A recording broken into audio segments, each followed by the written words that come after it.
τα πάρουμε από την αρχή. Όλα ξεκίνησαν πριν 6 χρόνια. Μια μέρα μου φέρε τη Μελίσσα και έφυγε από την Αμερική. Εδώ τα φρέσκα κουλούρια. Δεν φανταζόμουν ποτέ ότι ο Μήνας θα γινότανε χρόνια. Η Μίλα εξαφανίστηκε.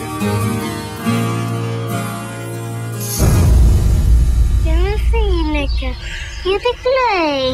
Σε θυμάσαι.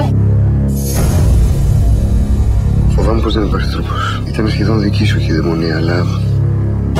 Και πού το βάλαμε? Πήγαινε τη μικρή στη μητέρα της. Καμικά. Εγώ μου κύριε Μάστης. Τι αυτά που λέτε? Να πας να τη δεις. Στην Αμερική την πήγαν, όχι στο φεγγάρι. Θα βγεις από το Μεξικό. Και πώς θα πέρασε χωρίς βίζα? Χρειάζεται μωρέ βίζα. Οι περισσότεροι έτσι μένουν στην Αμερική. Είσαι σίγουρος ότι θα καταφέρουμε να περάσουμε? Μήπως βάλεις με κάτι τέτοιες ερωτήσεις?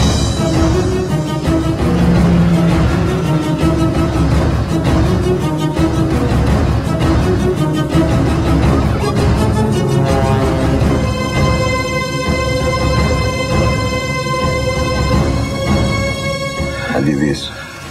Στο υπόσχομαι. Σύνορα, αυτή στα σύνορα είναι οι άνθρωποι.